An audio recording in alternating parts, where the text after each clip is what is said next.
نحمده ونصلي على رسوله الكريم أما بعد أعوذ بالله من الشيطان الرجيم بسم الله الرحمن الرحيم قل لا أسألكم عليه أجرا إلا المودة في القربى صدق الله العظيم وصدق رسوله النبي الأمين الكريم ونحن على ذلك لمن الشاهدين والشاكرين والحمد لله رب العالمين۔ وقت زیادہ ہو گیا اس لیے میں نے خطبے کو بھی چھوٹا کر دیا۔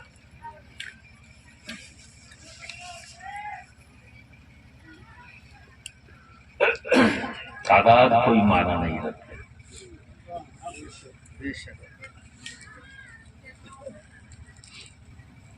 اس لیے آپ جتنے ہو بس غور سے سنو، یہی کافی ہے اور جتنا کرنا ہے۔ اس سے پہلے کی تلاوت کردہ آیت کریمہ پر گفتگو کروں اور ہم سب مل کر بارگاہ رسالت مآب میں درود شریف کا نذرانہ پیش کرتے ہیں۔ اللهم صل على محمد وعلى آل محمد كما صليت على إبراهيم وعلى آل إبراهيم إنك حميد مجيد۔ یا حبیب اللہ یا حبیب اللہ۔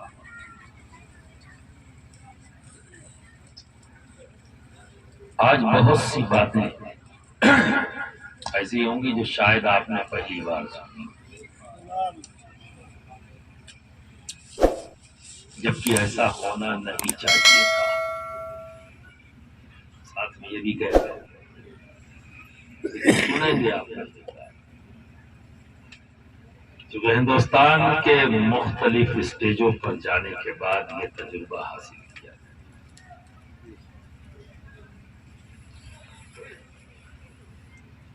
ایک بات اچھی طرح سے سمجھ لو، جو جتنا زیادہ قرآن کو سمجھتا ہے، صرف پڑھتا نہیں ہے، جو جتنا زیادہ قرآن کو سمجھتا ہے اور حدیثوں کو، اپنے نبی کی حدیثوں کو سمجھتا ہے، اس کی زندگی بالکل الگ ہوتی ہے۔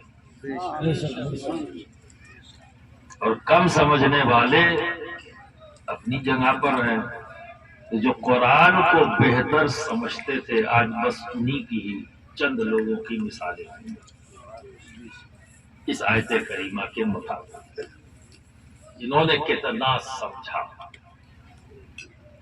سنا تو آپ نے بھی بہت بار اس آیت کریمہ پہ تقریر سنی ہوگی۔ اس کا سیدھا سادہ ترجمہ یہ ہے، اے محبوب آپ فرما دے کہ میں تبلیغ رسالت کے کوئی اجرت طلب نہیں کرتا بجز اس کے کہ میری قرابت سے، میرے گھر والوں سے مودت کرو۔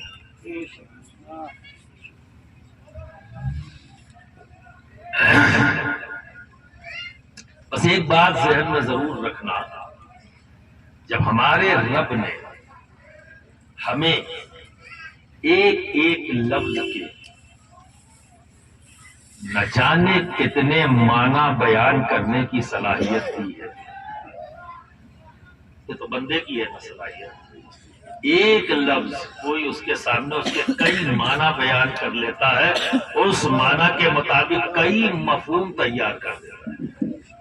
تو یہ ایک عالم، ایک انسان، ایک بندے کے اندر یہ صلاحیت موجود ہے، تو ذرا سوچو جب اللہ بول رہا ہے تو پھر اس کے کتنے معنی اور مطلب ہیں۔ کون ڈیسائیڈ کرے کہ ہم نے اس کے ہر لفظ کے معنی اور مطلب کو صحیح انداز میں سمجھ لیا ہے؟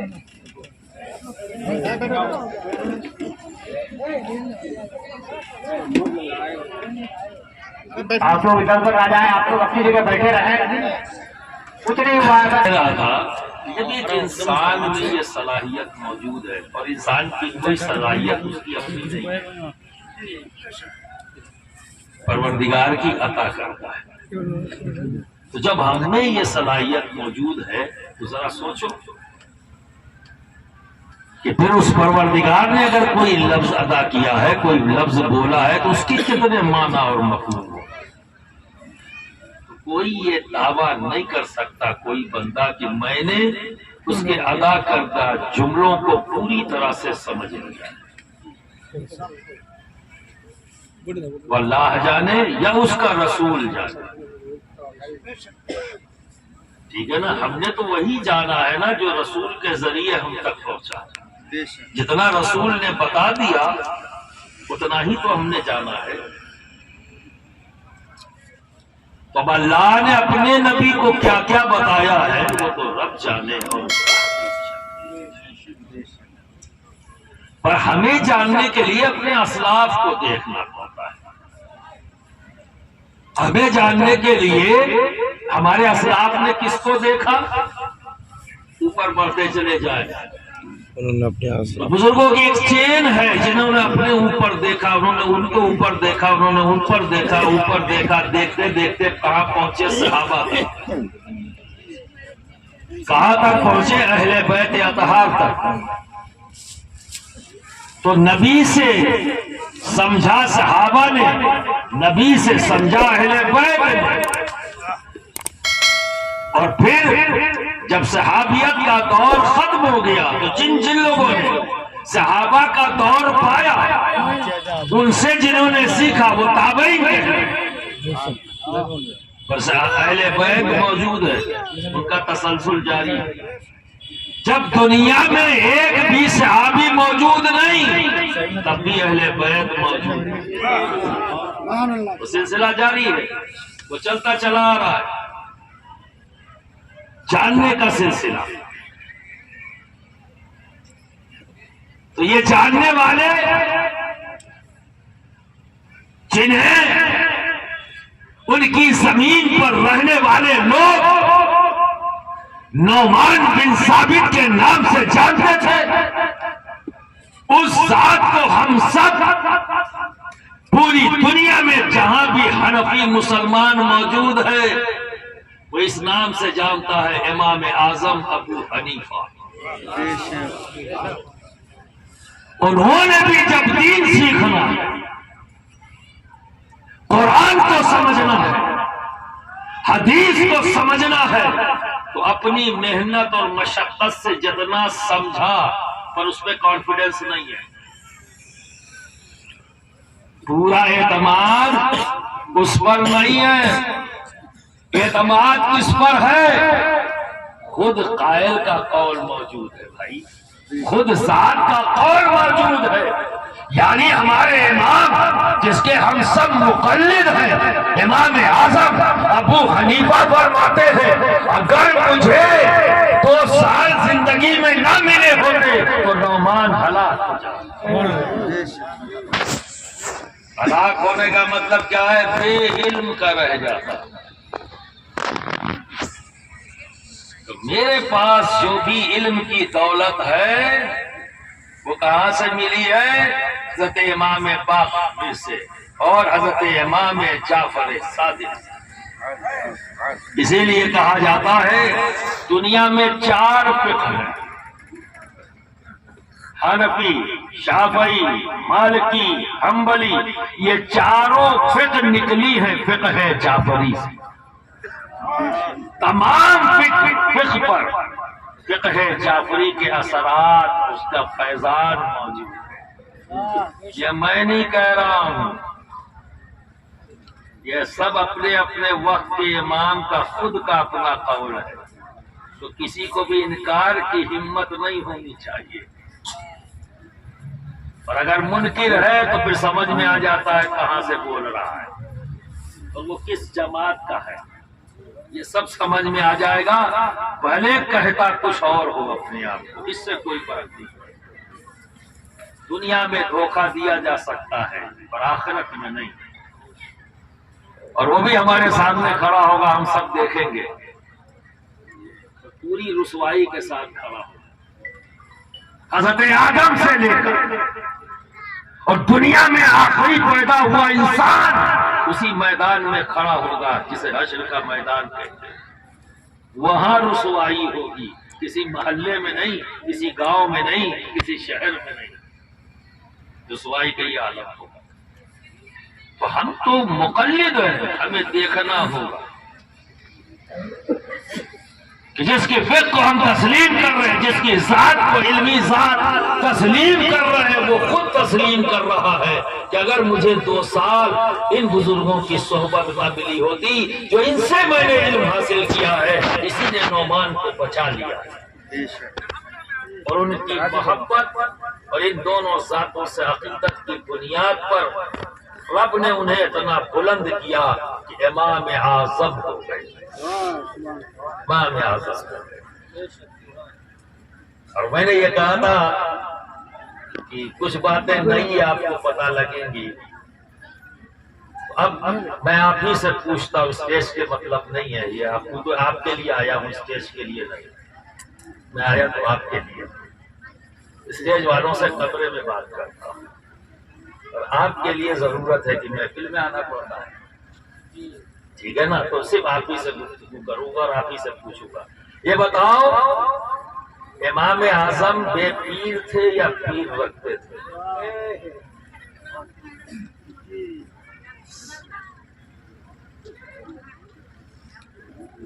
میں کہہ رہا تھا نا، مجھے پتا ہے سناٹے کے سوا کچھ نہیں، جس کے تم مقلد ہو تمہیں یہ نہیں پتا کہ تمہارے امام کے پیر کا نام کیا ہے۔ میں نے کہا نا کہ بہت سی چیزیں ہیں، تو امام اعظم ابو حنیفہ کے پیر و مرشد کا نام امام زید ہے۔ آپ سمجھ رہے ہیں؟ اہل بیت کے چمن کا ایک پھول جسے امام زید ہے، یہ آپ کے پیر ہے۔ ہر معاملے میں امام زید کے ساتھ کھڑے ہیں، مرید ہے بھائی، ان کے ہر مشن میں امام اعظم ہمارے ان کے ساتھ کھڑے۔ حق تو یہ ہے کہ جب امام زید نے خروج کیا ظالم حکومت کے خلاف، امام اعظم وہاں بھی کھڑے ہیں، اور کیا کام کر رہے ہیں؟ ذہن سازی کا، کہ افواہوں کا بازار گرم ہے، روپیہ پیسے کا استعمال کر کے امام زید کے خلاف ماحول بنانے کی کوشش ایک طرف حکومت وقت کر رہی ہے، تو دوسری طرف امام اعظم مورچہ سنبھالے ہیں امام زید کے ساتھ کھڑا کرنے کی،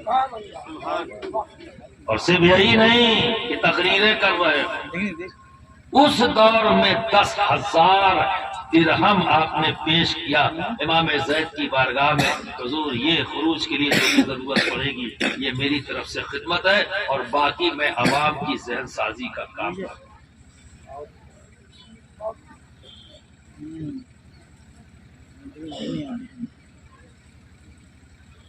امام اعظم کے پیر کے ساتھ پھر کیا ہوا پتا ہے آپ کو؟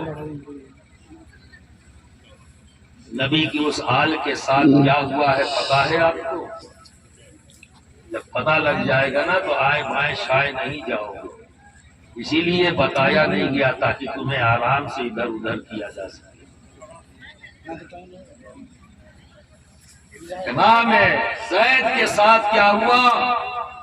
ایسا ظلم تو شاید ہی کبھی کسی کے ساتھ ہوتا ہو۔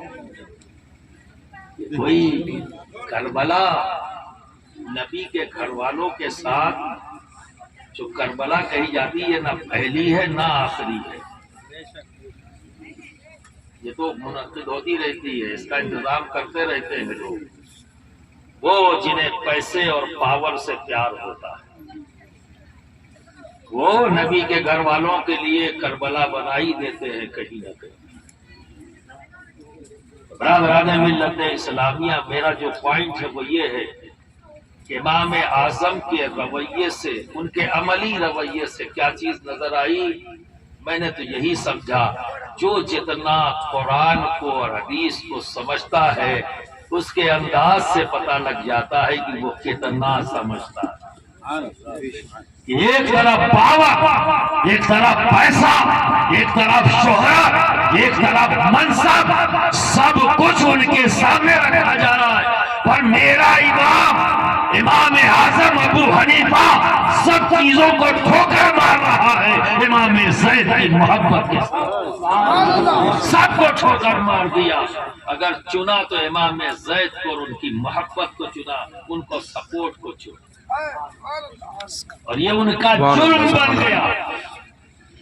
جیل گئے، کوڑے برسائے گئے، ظلم کیے گئے، پر میرا امام اعظم ابو حنیفہ کسی حالت میں بھی ان کے عزم میں کسی قسم کی کوئی جنبش پیدا نہ، وہ بھی ڈٹے رہے اپنے پیر کی اتباع میں، کیونکہ پیر بھی ڈٹا ہوا،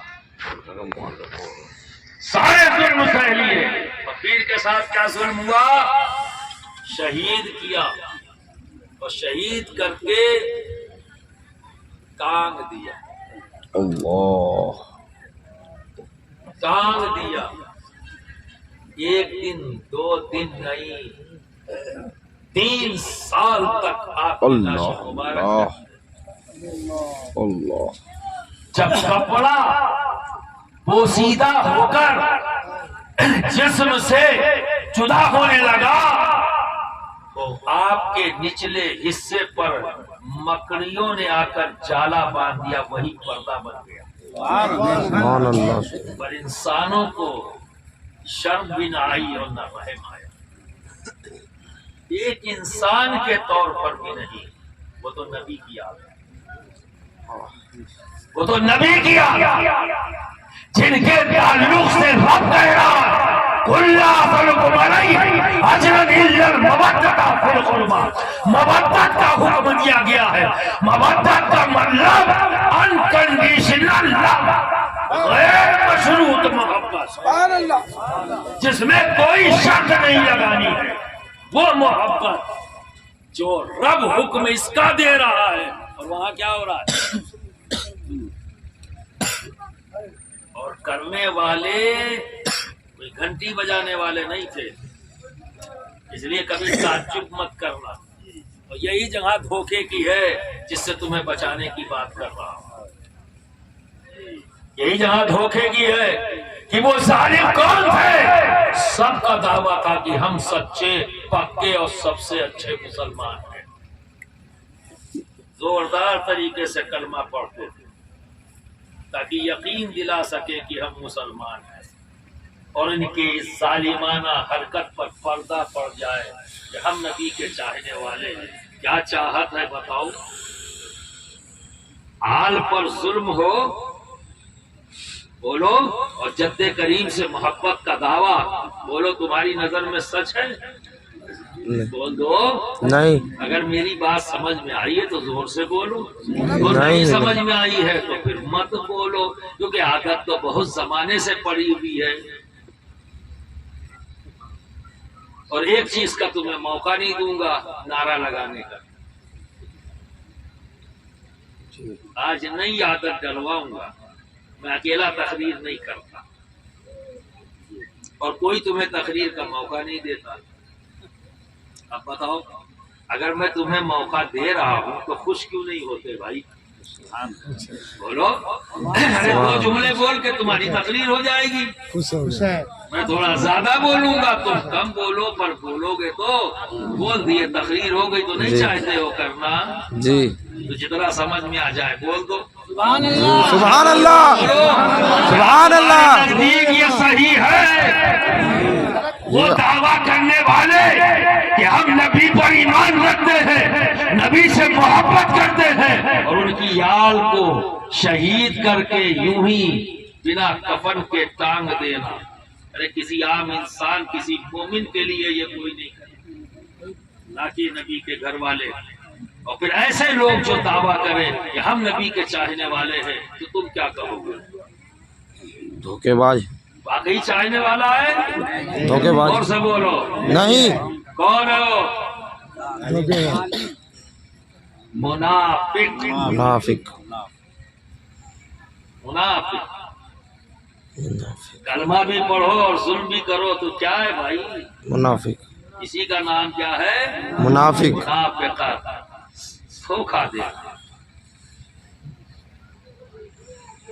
تو ہمارے امام نے ہمیں سکھا دیا، جس کے ہم مقلد ہیں اس نے ہمیں کیا سکھایا؟ حالات چاہے جتنا اختلاف ہو جائے، ظلم سہ لینا، پر ظلم کے بارے میں کبھی سوچنا نہیں، کیونکہ یہ نبی کی یاد ہے۔ نہ زبان سبحان سے، اللہ سبحان نہ اللہ ہاتھ سے، نہ عمل سے، یہ رعایا پوری زندگی کرنا یہ سوچتے ہوئے کہ یہ ہے کون؟ میرے نبی کی یاد ہے، بس۔ سبحان اللہ سبحان اللہ جواب انہیں دینا ہے، تمہیں نہیں۔ جواب انہیں دینا ہے، تمہیں نہیں۔ تمہیں تو اپنا جواب دینا ہے۔ تو ہمارے امام نے جس کے ہم مقلد ہیں کیا سکھایا؟ بولو کیا یار، بھوک داور والے ایک دم بھوکا ہوگا، کھانا وانا نہیں کھا کے آئے، بولو، یا ہماری بات سمجھ نہیں رہے ہو، یہ وجہ ہو سکتی ہے، یا پھر کھانا نہیں کھائے کو طاقت نہیں آ رہی ہے بولنے کی، ہاں نہ تو بول دو۔ ابھی ذرا سا جھگڑا ہوا، دیکھو یہاں تک شور آیا ہے، کتنا چیخ چیخ کے بولے، اور جہاں بولنے کے لیے کہا جا رہا ہے وہاں چپ۔ عادت ختم کرو، کیا جب سمجھ میں آئے تو بولو، لگے کہ مجھے کہ آپ سمجھ رہے ہو، تو فائدہ کیا ہے محنت کرنے سے، پسینہ بہانے سے؟ تم نے پھر وہی سمجھ لیا کہ جیسے چندہ کرنے میں مولانا کے پسینہ آ جاتا ہے، تب تم اٹھتے ہو ہلکے سے 10 روپیہ۔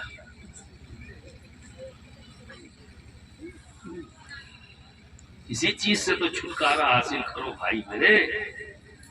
ہاں نہ بول سکتے ہو یا نہیں بول سکتے؟ جی جی جی جی بول سکتے ہیں۔ اچھا اب ایسے ہی کرو گے تو ہماری تقریر بھی سن لو۔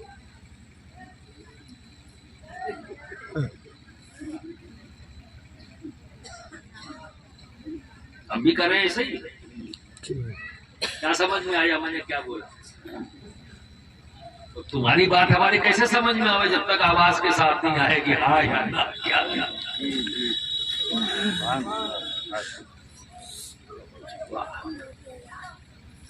کیا تربیت، ماشاءاللہ۔ چلیے اگلی بار صحیح غور ضرور کرنا، یہ حرکت اچھی نہیں ہے۔ جب سمجھ میں آئے تو بولو، نہیں سمجھ میں آئے تو بولو، پھر اور طرح سے سمجھانے کی کوشش کرو۔ لگنا تو چاہیے کہ میں جو آپ کو سمجھانا چاہ رہا ہوں آپ کی سمجھ میں آیا یا نہیں آیا۔ تو امام اعظم ابو حنیفہ نے اپنے مقلدوں کو یہ پیغام دے دیا اپنے عمل سے، باقی میں وقت انہیں قاضی القضات بنانے کا آفر کیا، ان کا ساتھ چھوڑ دو، ہم تمہیں چیف جسٹس بناتے ہیں۔ انکار کر دیا، چیف جسٹس بناتے انکار کر دیا۔ دولت چاہیے دولت لے لو، ان کا ساتھ چھوڑ دو، انکار کر دیا۔ اور حاکم وقت نے کیا بہانہ بنایا ان کو سزا دینے کے لیے کہ ہم نے انہیں ایک پوسٹ دینا چاہا، چیف جسٹس بنانا چاہا، انہوں نے انکار کر دیا اس لیے ان کو جیل میں بھیجتے۔ ایسا کہیں ہوتا ہے کیا؟ نہیں بولو، یہ کہانی گڑھ دی گئی اور آج تک ہم مان رہے ہیں، بیان بھی کر رہے ہیں کہ امام اعظم کو حاکم وقت سے منصب نہیں لیا تو چڑ کر حاکم وقت نے جیل میں ڈال دیا، چڑ کر نہیں، اہل بیت کا ساتھ دینے کی بنیاد بہانا چاہیے، بہانا۔ برادران ملت اسلامیہ، ہمارا امام دو ذات، امام باقر اور امام جعفر صادق سے آپ نے علم کی دولت لی اور روحانی دولت امام زید اپنے پیر سے حاصل کی۔ امام جعفر صادق کی وہ ذات ہے جن سے تمام ائمہ اربعہ مستفیض ہوئے ان کے علم سے۔ اب دیکھو دوست، ایک چیز عوامی طور پر اجماع ہے لیکن عوامی اجماع اس لیے کہہ رہا ہوں کہ میں بھی بچپن سے دیکھتا چلا آ رہا ہوں، اور میرا خیال ہے یہاں جتنے لوگ بیٹھے ہیں سب نے دیکھا ہے نا، گونڈے کی باتیں ہے نا، سبھی نے دیکھا ہے، اور سب کب کرتے ہیں؟ 22 رجب، عورتیں زیادہ جانتی ہیں، کب کرتے ہیں؟ 22 رجب۔ کھیر اور پوری اسی طرح کی چیزیں بنانے ایک الگ اہتمام، اور بچپن سے میں بھی دیکھتا چلا آیا، آپ بھی دیکھتے چلے آئے۔ کب ہوتا ہے؟ 22 رجب ہے نا۔ جی۔ اب 15 رجب ہوگی، چلے نہیں صاحب مانیے 15 رجب ہے، ممکن ہے؟ تاریخ پر بحث کیوں کریں؟ یہ ممکن ہے، لیکن آپ اگر حضرت امیر معاویہ کی 22 بتاتے ہو، 22 رجب آپ کے وصال کی تاریخ ہے، تو یہ بھی تو کنفرم ہونی چاہیے، یہ بھی کنفرم ہونا چاہیے کہ نہیں 22 ہی رجب ہے، تو نہ حضرت امیر معاویہ کی وصال کی تاریخ 22 رجب کنفرم ہے، اور نہ ہی حضرت امام جعفر صادق کے وصال کی تاریخ کنفرم ہے۔ تحقیق نہیں ہے کہ بس یہی ہے، جب دونوں جہاں تاریخ میں تضاد ہے تو پھر نئے تضاد کی ضرورت کیا؟ جو لوگ کرتے چلے آ رہے ہیں کرتے رہے، تو ہوتا کیا ہے؟ اب کیوں ہو رہا ہے یہ خود تم سمجھنا، میں نے تو صرف ایک مثال دی، تمام امام شافعی کے پاس امام اعظم وہ ذات ہیں جن کا دنیا کے اندر سب سے زیادہ مسلمان جو عجمی مسلم ہے، عجم کے رہنے والے، اس میں 90% مسلمان حنفی ہیں۔ امام اعظم ابو حنیفہ، کیونکہ خلافت عثمانیہ جہاں جہاں تک پھیلی وہاں تک حنفی مسلک پھیل گیا، کیونکہ سلطنت عثمانیہ تو بالی ہے، اور اس کے بعد جتنے بھی لوگ ہیں وہ سب کے سب حنفی ہیں، اور حنفی کیوں ہیں؟ کیونکہ حضرت سید احمد یسوی حنفی ہیں، اور یہ پوری تحریک چاہے وہ سلجوقی تحریک ہو چاہے وہ عثمانی تحریک ہو، یہ دونوں تحریک کے بانی و بانی حضرت سید احمد یسوی ہیں، اور یہ سید احمد یسوی کون ہے؟ محبوب یزدانی غوث العالم سید اشرف جہانگیر سمنانی کے نانا۔ ہاں سبحان اللہ سبحان اللہ، نعرے تکبیر، نعرے تکبیر، نعرے رسالت، نعرے رسالت، اشرفی دولہ۔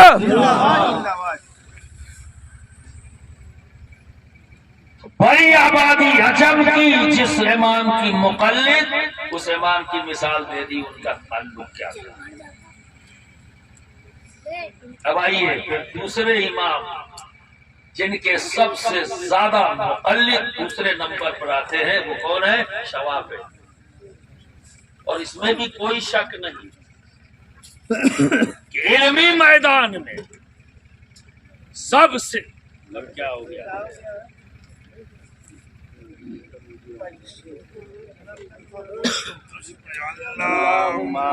اللهم صل على سيدنا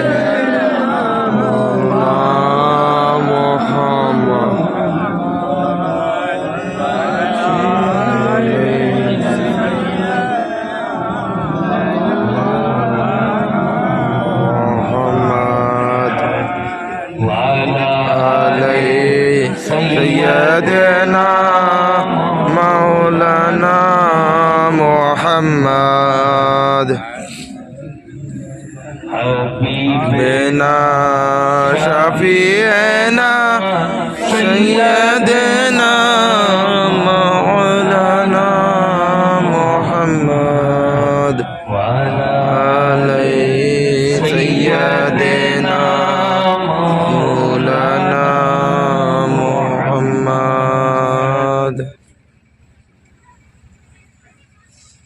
اب دوسرے امام جو عرب کی دنیا کی سب سے زیادہ مقلد اگر کسی امام کے ہیں تو وہ کون ہیں؟ امام شافعی۔ اور دوسری ایک اہم بات بتاتا ہوں کہ علماء اہل سنت میں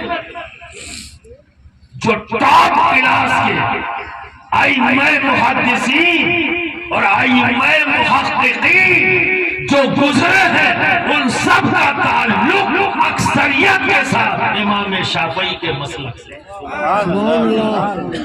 یہ میں نے کہا تھا پہلے کی بہت سی باتیں شاید آپ پہلی بار، اب یہ نہیں پتا کہ اوپر سے جا رہی ہے یا برابر جا رہی ہے، یہ مجھے نہیں پتا۔ یہ سوچ کر بول رہا ہوں کہ بگداور میں بہت سے علماء ہیں اور علماء کے ساتھ آپ رہنے والے ہیں، تو اتنی سمجھ بوجھ آپ کی ہوگی جو میں بولوں گا سمجھ رہے ہوں گے۔ اسی امید کے ساتھ بول رہا ہوں، اللہ علم بالصواب۔ جواب نہیں دیتے ہو تو شک پیدا ہوتا ہے، لیکن ایک بھروسہ بھی ہے کہ علماء کے گاؤں کے ہو تو سمجھ بھی لو۔ ٹھیک ہے، اور اگر نہیں ہے تو یہی پیغام ہے یہاں کے علماء کے لیے، جب محنت کر لیجئے تاکہ اگلی بار یہ بولنا شروع کر دیں۔ ٹھیک ہے نا؟ تو دوسرے امام یہ ہے امام شافعی۔ امام شافعی اعلان کر دیے، علی علی بہت کرتے تھے امام شافعی، علی علی بہت کرتے تھے، اہل بیت بہت کرتے تھے۔ تو کچھ سرفروں نے الزام لگا دیا کہ یہ تو شیعہ ہو گئے۔ کیا کہا؟ شیعہ ہو گئے۔ لگے یہی موقع ملا اور کچھ مل بھی نہیں کیا ان کو، چونکہ علمی اعتبار سے کھڑے نہیں ہو سکتے تھے ان کے سامنے، یا کہ کوئی بحث مباحثہ کر لے۔ تو اب ایک ہی چیز بچی تھی، پروپیگنڈا۔ تو پروپیگنڈا وہ لیا جہاں پر موٹیویٹ کر سکتے تھے، تو شروع ہو گئے بھائی علی علی وہ کرتے ہیں تو شیعہ ہو گئے۔ وہ امام شافعی ایسا ہی تھوڑی نا کھڑے ہو گئے ڈٹ کے۔ کیا فرماتے ہیں؟ پہلے تو تعریف کی، کیا کہا؟ اے نبی کے گھر والوں، آپ کے تقدس کے لیے کیا یہ کم ہے کہ جب تک مسلمان اپنی نمازوں میں آپ پر درود نہ پڑھ لے اس کی نماز ہی نہیں۔ سبحان اللہ، سبحان اللہ۔ شروعات یہاں سے، اور یہ بات یاد رکھنا میری اس بات کو کہ جو جتنا قرآن کو سمجھتا ہے اس کا عمل بتاتا ہے کہ وہ کتنا قرآن کو سمجھتا ہے۔ سبحان اللہ، سبحان اللہ۔ اس کا عمل بتا دیتا ہے، ابھی تو پورے اس کے ساتھ۔ پھر کہتے ہیں اے لوگوں، اگر محبت اہل بیت اور محبت علی کی بنیاد پر، اس سے پہلے بھی ایک بات کہی کہ میں اس سے محبت کرتا ہوں جو بہتر ہادی ہے، بہتر ہادی ہے، میں اس سے محبت کرتا ہوں۔ اور اگر اس بنیاد پر، ان کی محبت کی بنیاد پر تم مجھے رافضی کہتے ہو یعنی شیعہ کہتے ہو تو اے دونوں جہاں گواہ ہو جاؤ، ہاں ہاں میں رافضی ہوں، میں رافضی ہوں، میں رافضی ہوں۔ پرواہ نہیں کیا، کیوں کرے؟ کیونکہ یہ وہ لوگ ہیں جو قرآن اور حدیث کو بہتر انداز میں سمجھنے والے ہیں۔ سے سمجھ لیتے ہیں پر انہیں کسی کو سمجھنے کی ضرورت نہیں ہوتی۔ کیا کریں گے سمجھ کر؟ جنہوں نے آخرت کو دیکھ لیا پھر دنیا کو وہ کیا دیکھیں گے؟ دنیا تو ایک امتحان گاہ ہے، سمجھ گئے یہ سب کچھ ہوگا، لیکن جو رزلٹ آئے گا میرے سامنے، ان کے نظروں کے سامنے رب رکھ دیتا ہے۔ سبحان اللہ۔ برادران ملت اسلامیہ، اب آئیے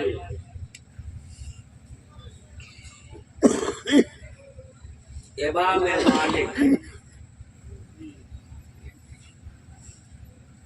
دنیا میں آپ کے بھی بہت سے، تو یہ علاقہ پڑتا ہے کیا نام ہے، افریقہ کا وہ علاقہ جہاں عربی بولی جاتی ہے،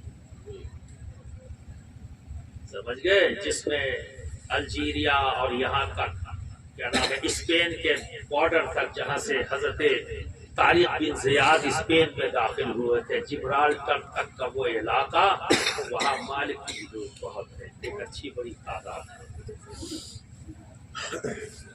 حضرت امام مالک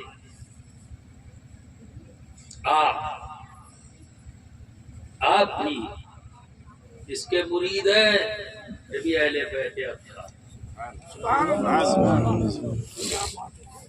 حسنی سید امام حسن کی اولاد، ان سے بیت ہے۔ اس محبت میں ان کے ساتھ بھی کیا ہوا، عالم وقت چاہتا ہے کہ جب محبت کا فتویٰ دے دیا تو چاہتا ہے کہ بدل دے، اہل بیت کے ساتھ کھڑے ہو گئے تو کہا فتویٰ بدل دو، تو آپ نے کہا نہیں، میں تو علی حق اور میں حق کے ساتھ، علی حق اور میں علی کے ساتھ، کہا بدل دو، کہا نہیں، کہا اسی ہاتھ سے لکھا ہے نا، تو ہاتھ توڑ دیا، کہا اب مان جاؤ، کہا نہیں، پھر کیا کیا، داڑھی مڑوا دی، سر مڑوا دیا، پورے جسم پر کالک لگا دی، اور گدھے پر بیٹھال کے پورے شہر میں انہیں گھمایا گیا۔ آنکھوں میں آنسو نہیں ہے، وہ رو نہیں رہے ہیں، مسکرا رہے ہیں، مسکرا رہے ہیں، اور مسکراتے ہوئے کہہ رہے ہیں علی حق ہے اور میں علی کے ساتھ، علی حق ہے اور میں علی کے ساتھ، سبحان اللہ، سبحان اللہ، میں علی کے ساتھ۔ سبحان اللہ۔ ظلم سہ لیا، جنہیں پتا ہے، کہا نا جو قرآن کو جتنا سمجھتا ہے اور حدیثوں کو جتنا سمجھتا ہے جانتا ہے، اس کا انداز بتا دیتا ہے کہ وہ کتنا سمجھتا ہے۔ سبحان اللہ، کیونکہ صرف پڑھ لینا کافی نہیں ہے، سمجھنا ضروری ہے بھائی، اور سمجھ کر اپنی زندگی میں اتار لینا یہ ضروری ہے۔ سبحان اللہ۔ پڑھا تو لوگوں نے ہے کہ اگر کوئی مقام ابراہیم اور کعبۃ اللہ کے درمیان عبادت کرتے ہوئے زندگی گزار لے اور موت آ جائے، اگر اس کے قلب میں بغض اہل بیت ہے تو جنت میں نہیں، وہیں سے سیدھا جہنم میں جائے۔ حق ہے، حق ہے۔ اس نسبت پر کون سی نسبت بچا لے گی بھائی، کون سی نسبت بچا لے گی؟ اب اس سے زیادہ پاک مقدس جگہ، عبادت و ریاضت کی قبولیت کی جگہ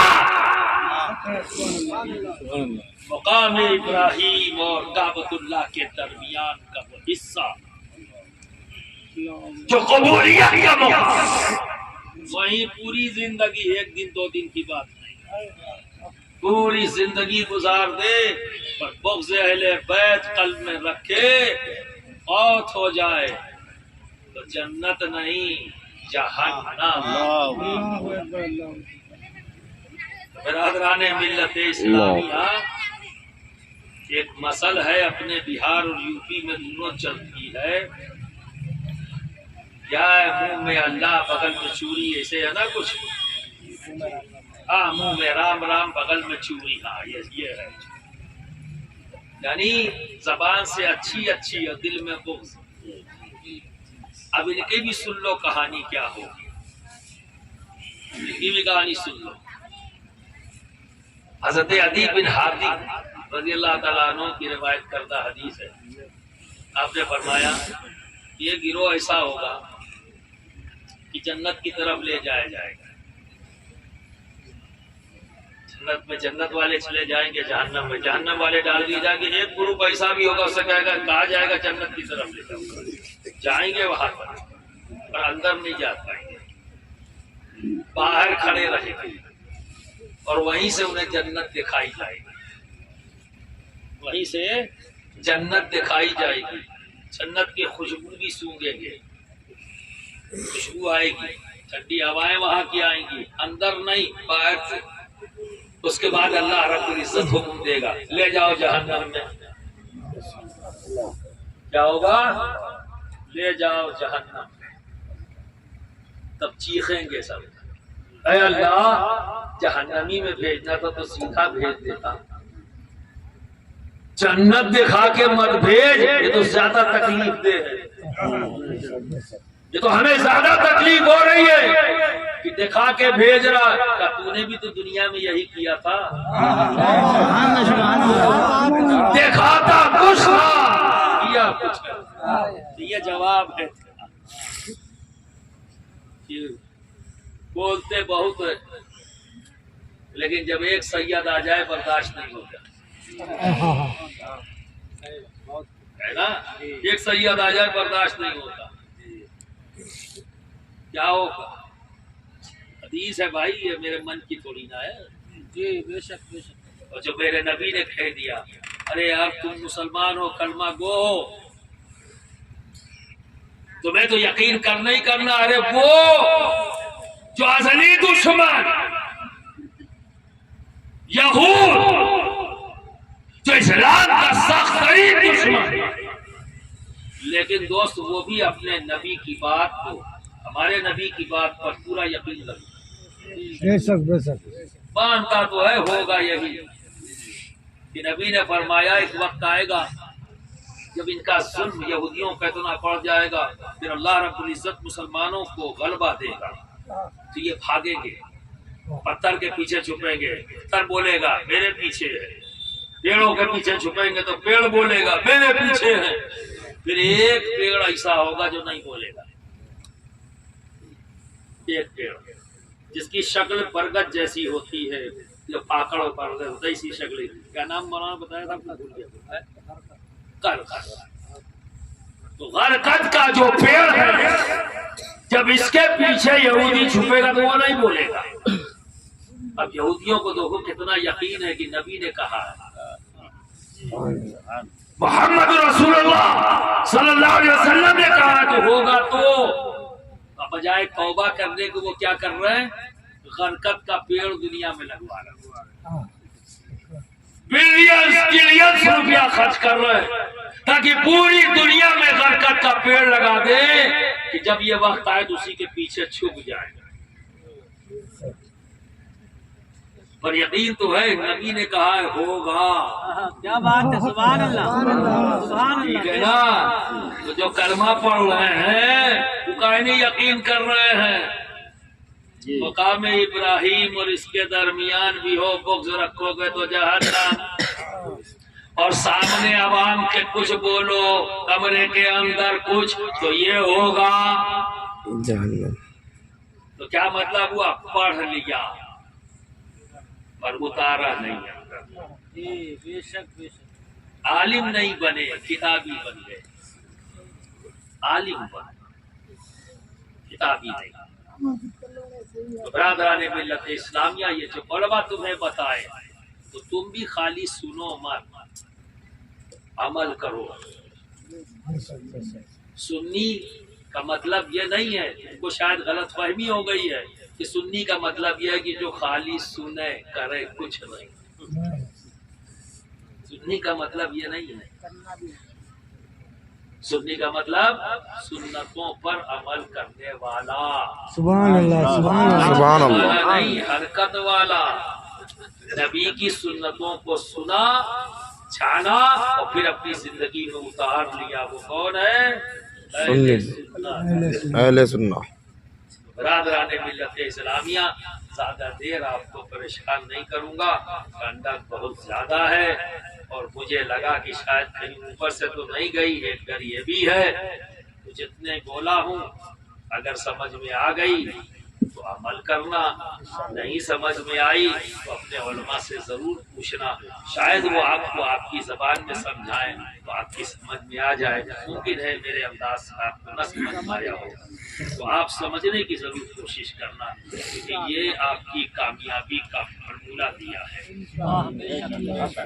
دنیا میں بھی اور آخرت میں بھی۔ تو برادران ملت اسلامیہ، امید کرتا ہوں کہ آپ کوشش ضرور کریں، کیونکہ کوششیں ہی کامیابی کی طرف جاتی ہیں۔ وعدہ میں تم سے لوں گا ہی نہیں، کیونکہ مجھے پتا ہے وعدے تو توڑنے کے لیے کیے جاتے ہیں، کوششوں سے ہی کام ہوتا ہے، تو کوشش ضرور کرنا، ٹھیک ہے؟ وآخر دعوانا ان الحمد للہ رب العالمین۔